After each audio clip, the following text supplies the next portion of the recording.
गणादिसेविदं गवित्तजम्बु बलशादपश्चिदं उमासुदं शोकविनाशकारणं नमामि विघ्नेश्वरपादपङ्कजम्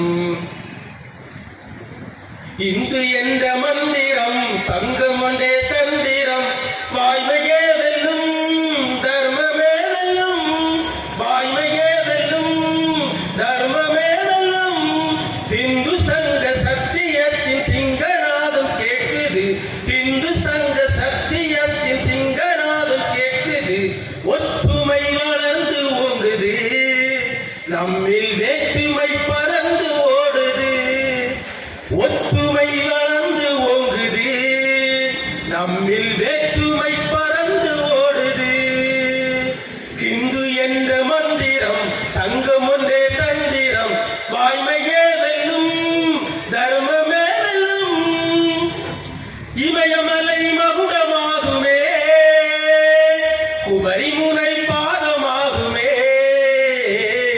இமயமலை மகுடமாகுமே குமரி முனை பாதமாகுமே காவிரி நீரே கங்கை தண்ணீரே காவிரி நீரே கங்கை தண்ணீரே ஒற்றுமை வளர்ந்து ஓங்குது நம்மில் வேற்றுமை பறந்து ஓடுது இந்து என்ற மந்திரம் சங்கம் ஒன்றே தந்திரம் வாய்மையே வெல்லும் தர்மமே வெல்லும்.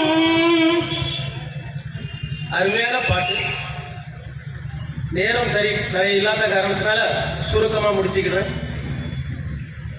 அகில பாரத இந்து மகாசபையினுடைய இந்த ஒப்பற்ற தலைவர் இந்திய சுதந்திரத்தின் தந்தை மாவீரர் வீர சாவர்கருடைய இந்த நினைவு தின பொதுக்கூட்டத்திற்கு வருகை தந்துள்ள அத்தனை இந்து தாய்மார்களுக்கும் இந்து பெரியவர்களுக்கும்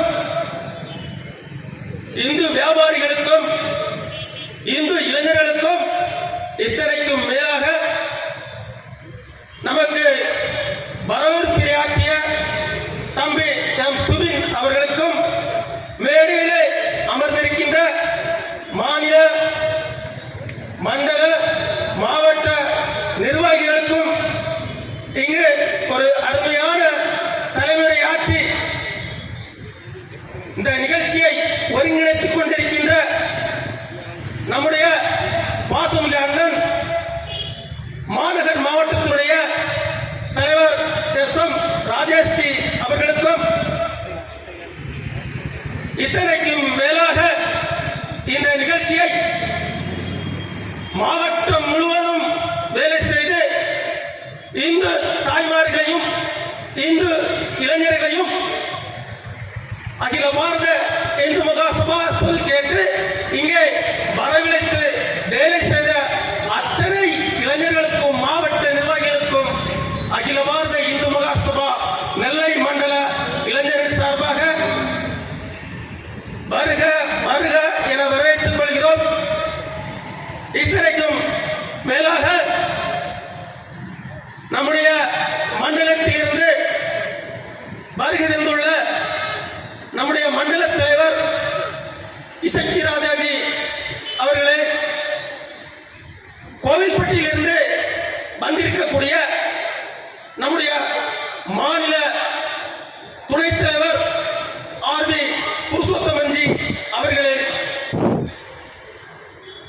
இவர்களை எல்லாம் வழிநடத்திக் கொண்டிருக்கக்கூடிய எங்களை போன்ற நம்மை எல்லாம் இங்கு வழிநடத்திக் கொண்டிருக்கக்கூடிய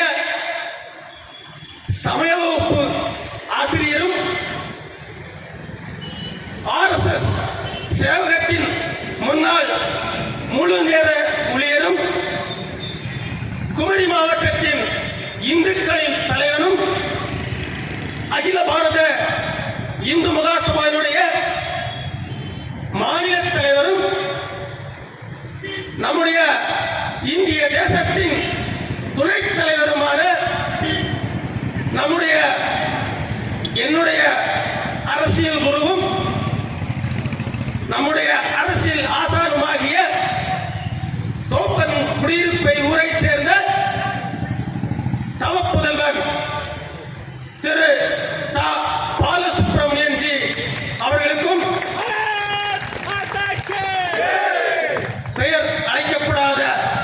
நல்ல வீரர்கள், நல்ல மாவட்ட தலைவர்கள் அத்தனை பேருக்கும் அகில பாரத இந்து மகாசபாவினுடைய நெல்லை மண்டல இளைஞரணி சார்பாக வணக்கத்தை உரித்தாக்கிக் கொண்டு, வீர சாவர்கர் இந்த கூட்டத்தினுடைய நோக்கம் யார் வீர சாவர்கர்? ஏன்னா பாராளுமன்றத்தில் இருந்து இன்று 10 தினங்களுக்கு முன்பு சட்டசபை வரை வீர சாவர்கர் பெயர் வந்துவிட்டது. அந்த அழகாக ஒரு கேள்வி கேட்டார் நம்முடைய சட்டசபையிலே. யாரை பார்த்து? பாரதிய ஜனதா கட்சியின் தலைவர் நயினார் நாகேந்திரன் எம்எல்ஏ அவர்களை பார்த்து அருமையான கேள்வி. என்ன கேள்வி? ஐயா, காந்தி கொலை வழக்கில் 4வது குற்றவாளியாக சேர்த்திருக்கின்ற சாவர்கரை நீங்கள் தூக்கி பிடிக்கிறீர்களே, நீங்கள் எல்லாம் யாரையா என்று கேள்வி எழுப்பினார். ஆனால் பதில் சொன்னார்களா? பதில் சொல்லுவார்களா? சொல்ல மாட்டாங்க. காரணம், சாவர்கர் சொன்னா சாவர்கர் யாரு, சாவர்கர் எங்கெல்லாம் போனாரு, எதற்காக போராடினார், எந்த கட்சியில் இருந்தார், யாருக்கெல்லாம் தலைவர் என்பது தெரிந்துவிடும். தெரிந்தால் என்ன ஆகும்? அத்தனை பேரும் அகில பாரத இந்து மகாசபாவில் வந்து இணைந்து விடுவார்கள் என்ற கெட்ட நோக்கத்தோடு என்ன செய்யல, பதில் சொல்லவில்லை. நாங்கள் சொல்கிறோம் யார் வீர சாவர்கர் என்று. 1883ஆம் ஆண்டு நாசிக் நகரிலே வந்து பிறந்தவர் தான் நம்முடைய வீர விநாயகர தாமோதர சாவர்கர் என்ற வீர சாவர்கர். இந்த சாவர்கர் சின்ன வயதிலேயே என்ன செய்வாரு, நம்முடைய சத்ரபதி வீர சிவாஜியுடைய புத்தகத்தை வாங்கி படித்துக் கொண்டிருந்தார். சத்ரபதி எப்படிப்பட்ட வீரர், எப்படிப்பட்ட சுதந்திர போராளி, ஒரு இந்து சாம்ராஜ்யத்தை உருவாக்கியவர், அதற்கு எத்தனை கஷ்டப்பட்டிருப்பார், அத்தனை கஷ்டத்தையும் அந்த நூலிலே படிக்கிறார் சாவர்கர். ஆகா, இந்தியாவில் இவ்வளவு பிரச்சனையா? ஜாதி ரீதியாக நாடு விளக்கப்பட்டு விட்டதா? இந்த நாடை ஒன்றிணைக்க வேண்டாமா? சிறு வயதிலேயே என்ன செஞ்சாங்க, அவருடைய தாயாரின் தகப்பனாரின் மடியில் இருந்து என்ன செஞ்சாங்க, அந்த புத்தகத்தை கத்துக்கிட்டாரு. இதனுடைய விளைவு அவர் ஸ்கூல்ல இருக்கும் போதே அபினவ பாரத சங்கம் என்ற ஒன்றை உருவாக்கி மாணவர் சங்கம், இந்து மாணவர் சங்கத்தை உருவாக்கிறார் வீர சாவர்கர். விடவில்லை, கல்லூரியில் தொடர்ந்தது. அவருக்கு அந்த காலத்திலேயே 5 ரூபாய் ஃபைன் போட்டாங்க. எதுக்கு? நீ சுதந்திரத்திற்காக போராடுற, மாணவரை ஒன்றிணைக்கிற என்று சொல்லி அப்பவே தண்டனை. படிக்கும் போதே, மாணவராக இருக்கின்ற போதே தண்டனை. யாருக்கு? நம்முடைய இந்த வீர சாவர்கருக்கு. அவர் விடல, பட்டப்படிப்பை இங்க முடிச்சாச்சு, பள்ளிப்பருவத்தை முடிச்சாச்சு. என்ன செய்யறாரு? இந்த நாட்டை இன்னைக்கு IAS, அதாவது இந்தியன் அசோசியேட் சர்வீஸ், நம்ம சொல்றல கலெக்டர். இந்த கலெக்டர் தான் ஒரு மாவட்டத்தை ஆளுவாங்க. எத்தனை மாவட்டம் இருக்கோ அத்தனை மாவட்டத்துக்கும் ஒரு கலெக்டர் தான், அவருக்கு தான் பவர். அப்போ இந்திய சுதந்திரத்திற்காக நாம போராடணும்னா நம்ம என்ன செய்யணும்? இந்த நாட்டை ஆளணும், அதிகாரத்துறையில வரணும் எந்த எண்ணம் கொண்ட சாவர்கர் என்ன செஞ்சாங்க தெரியுமா? அந்த காலத்திலேயே எவ்வளவா செல்ல வேணும். பாரிஸ் நகர்ல தான் போய் என்ன செய்ய முடியும்? பாரிஸ்டர் பட்டம் படிக்க முடியும். இங்க இருந்து என்ன செய்யறாரு? இங்கிலாந்துல போய் என்ன செய்யறாரு? பாரிஸ் பட்டம் பெற்றாரு. பாரிஸ் பட்டம் படிக்கும் போதே அங்கு உள்ள இந்திய மாணவர்கள் அத்தனை பேரை என்ன செஞ்சாரு? ஒருங்கிணைத்தாரு. எதற்காக? இங்கே சுங்கங்கடை பக்கத்தில் இருக்க மலையை புடிங்கி கொள்ளையடிக்கிறதுக்காகவா? இல்லை, இந்தியா சுதந்திரம் அடைய வேண்டும் என்று எண்ணி தன்னுடைய குடும்பத்தையும் சர்வபலி தியாகம் செய்ய என்ன செஞ்சாரு? இந்த பாரிஸ்டர் பட்டத்தை படிக்க இங்க இருந்து லண்டன் போறாரு. அங்க போய் பார்க்கிறாரு, லண்டன் மாநகரில் போய் இறங்குறாரு. அந்த பார்த்த ஒண்ணு அவருக்கு கண்ணில் இருந்த கண்ணே. ஏன் தெரியுமா? ஆங்கிலேயர் வந்தார்களே, இங்கே ரோடு போட்டான், அங்கே ரோடு போட்டான்னு சொல்லி இந்தியாவில் உள்ள அத்தனை செல்வங்களையும், அத்தனையும் இயற்கை மரங்களையும், தேக்கு மரங்கள், மிகப்பெரிய விலையுள்ள மரங்கள் அத்தனையும் செஞ்சான், அந்த லண்டன் மாநகர்ல என்ன செஞ்சிருக்கான், ஜொலிக்குது கட்டிட மாட்டு. காரணம் அங்க உள்ளதில்ல, எல்லா இந்தியாவில் உள்ளது. ஆங்கிலேயர்களால் நம்மளை அடிமைப்படுத்தி இங்கே இருந்து கொள்ளையடிக்கப்பட்ட அத்தனை பொருட்களும் அங்கே இருந்தது. தங்கம், வெள்ளி, பித்தளை அத்தனை பேர் செஞ்சாங்க, இந்த நாட்டை விட்டு கொண்டு போறான் ஆங்கிலேய. அதை பார்க்கிறாரு, ஐயோ இத்தனை செல்வங்களையும் இங்கே வந்திருக்கின்றானே என்ற எண்ணம் கொண்ட சாவர்கர் மீண்டும் சுதந்திர தியாகத்தை தன் உடம்பிலே ஏற்றி என்ன செய்யறாரு, வேகமாக செயல்படுகிறார். அந்த நேரத்தில் இங்கே நம்முடைய இந்தியாவில் உள்ள அத்தனை போராட்ட வீரர்களையும் என்ன செய்யறாங்க, இந்த நாட்டிலுடைய கலெக்டர் ஆங்கிலேய என்ன செஞ்சான், அடிச்சு கொன்னா, பாதி வேற தூக்கு போட்டா, பாதி வேற ஜெயிலுக்கு அனுப்புனா. இதை பார்த்துக்கிட்டே இருந்தாரு. அங்கே ஒரு லண்டன்ல என்ன செஞ்சாங்க, மிகப்பெரிய ஒரு இளைஞர் கூட்டம் சாவர்கர் தலைமையில. அந்த கூட்டத்துல மதன்லால் திங்காரா என்ற ஒரு இளைஞன் உருவானா. எப்படி நம்முடைய நாட்டு வீரர்களை, நம்முடைய சுதந்திர போராட்ட வீரர்களை அங்கே அடித்துக் கொள்கிறார். அவன் எங்கே வரான், கர்சான் வில்லியம் என்ற கலெக்டர் எங்கே வரா, லண்டன் மாநகருக்குள்ள. விடுவாரா? சாவர்கர் சொல்கிறார், நம் நாட்டு வீரர்களை அடித்து உரைத்த அந்த கர்சான் வில்லியம் இங்கே வருகிறார். இவரை என்ன செய்யணும், சுட்டு வீழ்த்த வேண்டும். இதை யார் செய்வார்கள்? அந்த கூட்டத்தில் எழுப்புறவன் தான் மதன்லால் திங்காரா. நான் செய்வேன். மதன்லால் திங்காரா அந்த இந்தியன் கவுன்சில இருந்து வெளியே வந்து அந்த கூட்டம் நடக்கக்கூடிய இடத்துல கர்சான் வில்லியம் என்ன செய்யறான், சுட்டு கொண்டா. அவன் இந்து மகாசபா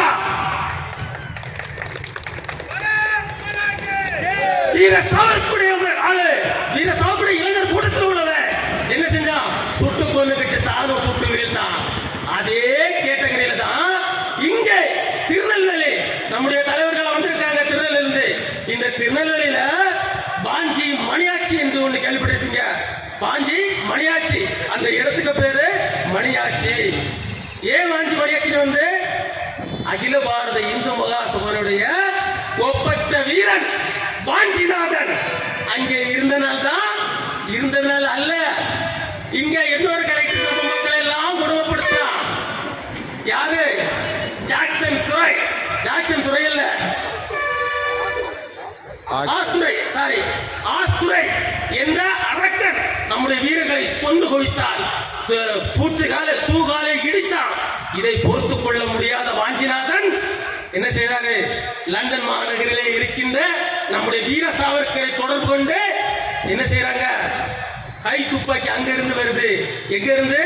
ஆயுத புரட்சி, மிகப்பெரிய ஒரு எழுச்சி, ஆயுத புரட்சி ஏற்பட்டு அதனுடைய விளைவுதான் அந்த கை துப்பாக்கி என்ன செய்யறாரு, நம்முடைய பகவத்கீதைய துப்பாக்கி வடிவில அறுத்து அதுக்குள்ள என்ன செய்யறாங்க, அழகாக பார்சல் பண்ணி இப்போம்னா கண்டுபிடிச்சிருவான். ஏன்னா ஸ்கேனர் உடனே கண்டுபிடிச்சிடும் இதுக்குள்ள என்ன இருக்குன்ட்டு.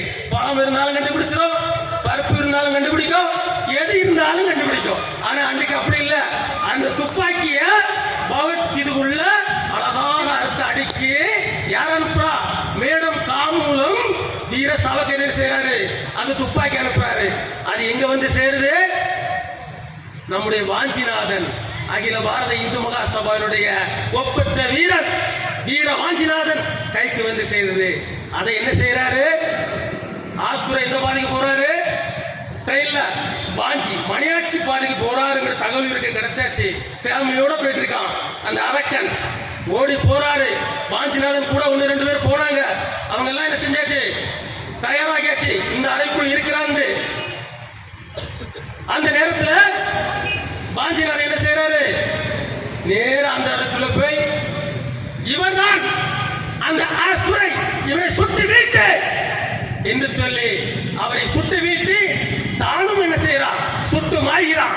அப்படிப்பட்ட வாஞ்சிநாதன் நம்முடைய பாடலின் மூலம் இந்திய சுதந்திரத்துக்காக பாடுபட்ட பாரதி, சுப்பிரமணிய சிவா, பாவேசு ஐயர் அத்தனை பேரும் இருந்தது எங்கதான், அகில பாரத இந்து மகாசபா தான்.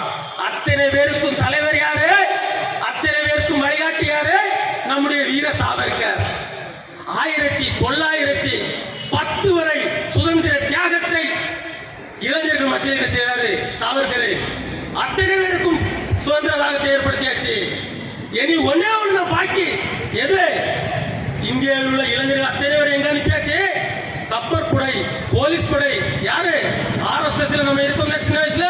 இதே போல இளைஞர்களுக்கு பயிற்சி கொடுத்து அத்தனை வீரர்களையும் போலீஸ் படையை சேர்க்கிறாரு, அத்தனை வீரர்களுக்கு கப்பல் படையை சேர்க்கிறாரு, அத்தனை வீரர்களுக்கு கடற்படையை சேர்க்கிறாரு. எதற்காக? இந்தியா சுதந்திரம் அடைவதற்காக. காலம் வந்தது 1910. நாம் 100 வருஷம் பின்தங்கிய ஒரே காரணம் 1910ஆம் ஆண்டு நம்முடைய வீர சாவர்கர் எல்லாரும் ரெடி பண்ணியாச்சு. இந்தியாவில் எப்ப கிடைச்சது நம்ம சுதந்திரம்? 1910 எல்லாம் ரெடி பண்ணி வச்சுக்கிட்டு நான் இந்தியாவுக்கு போகிறேன், என்னுடைய வீரர்களை வைத்து சுதந்திரத்தை வாங்கியே தீருவேன் என்று என்ன செய்யறாரு? அந்த மோர்ச கப்பல் வாராரு, நம்முடைய ட்ரெயின் மூலம் வராரு சாவர்கர். ஆனா விடுமா இந்த ஆங்கிலேய அரசு அவரை கைது செஞ்சாங்க. கைது செய்து என்ன செஞ்சாங்க? சிறைச்சாலையில் அடைச்சாங்க. அப்போ இந்த தகவல் யாருக்கு வருது? மேடம் காமா பாவேஸ்வருக்கு அந்த தகவல் வருது. ஐயா சாவர்கர் மோர்ஸ் கப்பல்ல வராரு. பாரிஸ் நகருக்குள்ள வரும்போது அவர் என்ன செய்யறாரு? கப்பல்ல இருந்து தப்பி ஓட முயற்சிப்பாரு. நாம என்ன செய்யணும்? அவரை காப்பாத்தி நம்ம கோர்ட்ல ஒப்படைத்தா அவருக்கு அரசு கிடையாது, அவருக்கு சிறை தண்டனை கிடையாது. நாம் என்ன செய்வோம்? ஒற்றுமையோடு இருந்து நம்முடைய தலைவரை வழிபடுத்தி சுதந்திரத்தை வாங்கியே தீர்வோம் என்று சொன்னார். ஆனால் நடந்தது என்ன? அந்த கப்பலிலே தப்பித்தார், அந்த கடலிலே நீந்தினார். உடம்பெல்லாம் இரத்தக்கரை. அந்த இரத்தக்கரையிலே கடலிலே நீந்தும் போது அந்த கடலிலே இரத்தக்கரைகளோடு மடிந்து தண்ணியாக போகின்றது. அதையும் தாண்டி கரையிலே வந்து சாவர்கர் ஓடுகிறார், நான் இந்திய போராளி, சுதந்திர நாயகன் என்று. ஆனா இப்ப இருக்கிற லஞ்சம் அன்றைக்கு இருந்து அந்த போலீஸ் என்ன செய்யறான்? கொஞ்சோல அனா காசை கொடுத்து இவன் திருடனி பொய் சொல்லி சாவர்கர் என்ன செய்யறாங்க? அரெஸ்ட் பண்ணி மீண்டும் என்ன செய்யறாங்க? சிறைக்கு கொண்டு வராங்க, கோர்ட்டு கொண்டு வராங்க. மேடம் காமாவும் நம்ம வாவேஸ்வரரும் என்ன செய்யறாங்க? 5 நிமிடம். இந்த 5 நிமிட வாழ்க்கை இன்னும் முழு சுதந்திரம் நாம் அடையவில்லை.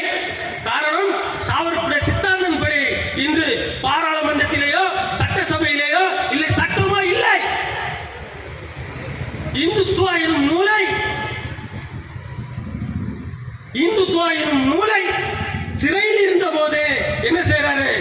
எழுதுகிறார்.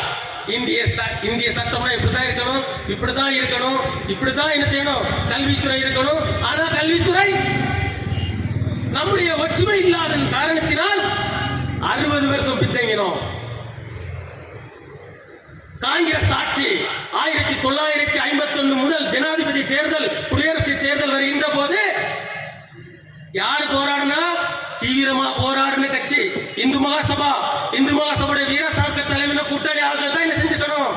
இங்கே பாராளுமன்றத்திலையும் பிரதமர்கிட்ட வந்திருக்கணும். அதற்கு மாறாக ஆங்கிலேய அடிவருடி காந்தி கட்சியில இருந்த ஆட்கள்லாம் பதவியை போட்டு கொடுத்தாங்க. இந்த சமஸ்தானத்தை இணைத்த சர்தார் வல்லபாய் பட்டேல் வந்திருக்கணும்.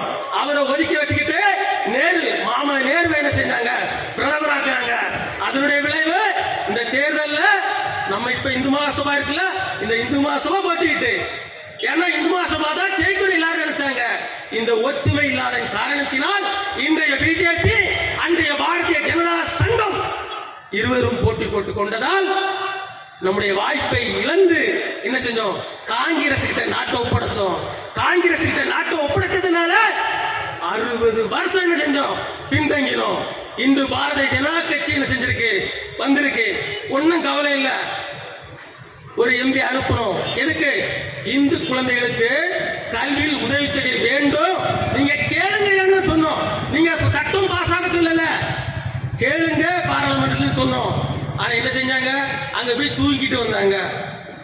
அடுத்து சட்டசபைக்கு 4 பேர் அனுப்புறோம். 4 விஷயத்துக்கு போறாங்க. இவங்க இந்துக்காண்டி செய்வாங்கன்ட்டு இந்து குழந்தைகளுக்கு கல்வியில் உதவி தேவை ஏதாவது கேட்டாங்களா? சட்டசபையில கேட்டாங்களா? பாராளுமன்ற கேட்டாங்களா? இதற்காகத்தான் அகில பாரத இந்து மகாசபா தேர்தலில் போட்டியிட உள்ளது, போட்டி கொண்டிருக்கிறது.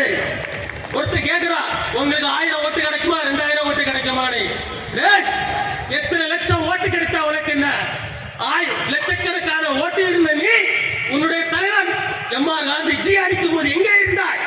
எங்கே இருந்தாய்? இந்து மகாசபா ரோட்டில் வந்தது. காவல்துறைக்கும் தெரியும், நம்முடைய தலைவர்களுக்கும் தெரியும். இங்கே பிஜேபி, ஏடிஎம்கே, திமுக, காங்கிரஸ் என்று நாங்கள் பார்க்கவில்லை. அதில் இருக்கும் இந்துவை தான் நாங்கள் பார்க்கிறோம். ஆகவே இளைஞர்களே, ஏடிஎம்கில் இருக்கும் இளைஞர்களே, நீங்கள் இன்னும் 100 வருஷம் கழிச்சு முழு சுதந்திரம் பெறணுமா? திமுகவில் இருக்கும் இந்துக்களே, இன்னும் 100 வருஷம் கழிச்சு சுதந்திரம் வரணுமா? இல்ல இந்து மகாசபாவை மேடையில, அந்த எம்எல்ஏல, அந்த சட்டசபையில கொண்டு போய் இந்துக்களுக்காக குரல் கொடுத்து தமிழ்நாடு முழுவதும் உள்ள இந்துக்களுக்கு இந்த செய்தியை சொல்லி நாம் சட்டசபையிலே ஆட்சியை பிடிக்க வேண்டுமா? ஐயா சொன்னார், கோட்டையிலே காவிக்கொடி ஆளக்கண்டேன் சிவனே ஐயா என்று. கோட்டையில எப்படி ஆளும்? கருப்பு, ஒரு எம்ஜிஆர் படம், அதுக்கு கீழே சகப்பு. கோட்டையில ஆளுமா? ஏடிஎம்கில் இருக்கும் ஐயாவளி பக்தர்களே ஆளுமா? ஆளாது. திமுக கருப்பு சிகப்பு, கோட்டையிலே காவிக்கொடி ஆளுமா? ஆளாது. காங்கிரஸ் பச்சை சிவப்பு வெள்ளை ஆளுமா? ஆளாது. அதில் இருக்கும் அத்தனை இந்துக்களும், அத்தனை ஐயாவளி பக்தர்களும் எங்கே பார்க்க வேண்டும்? யாரா காவிக்கொடியை, கலப்படமற்ற காவிக்கொடியை தூக்கி பிடித்திருக்கிறார்? அகில பாரத இந்து மகாசபையுடைய ஒப்பற்ற தலைவர் தா பாலசுப்ரமணியன் ஜி கீழியொங்கும் இந்து மகாசபா கட்சி மட்டுமே கலப்படமற்ற காவிக்கொடியை தூக்கி பிடித்துக் கொண்டிருக்கிறது. ஆகவே இளைஞர்களே, இறந்தா தலைவராக சொல்லுவாங்க சொர்க்கம் கிடைக்கும், நீ வெற்றி பெற்றா உனக்கு நாடு கிடைக்கும். நாடா சொர்க்கமா? இரண்டுமே நல்லா யோசிச்சு பாரு. வாழ்க்கை ஒரு முறை தான் வரும். யாருக்காகவும் பயப்பட வேண்டாம். செல்லப்பன் சொன்ன மாதிரி என்ன சொன்னாரு?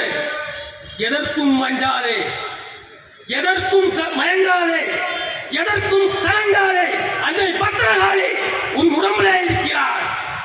வீரனே எழுந்து வா, கோட்டையிலே காவிக்கொடியை ஏற்றுவோம் ஏற்றுவோம் என்று கூறி அகில பாரத இந்து மகாசபா நெல்லை மண்டல சார்பாக இங்கே வந்திருக்கின்ற அத்தனை தாய்மார்களுக்கும் மிகுந்த நன்றியை தெரிவித்துக் கொண்டு வாய்ப்புக்கு நன்றி கூறி விடைபெறுகிறேன். பாரத் மாதா கி, பாரத் மாதா கி, வெற்றிவேல் வெற்றிவேல், வெற்றி வெற்றி வெற்றிவேல், வெற்றி வெற்றி வெற்றிவேல்.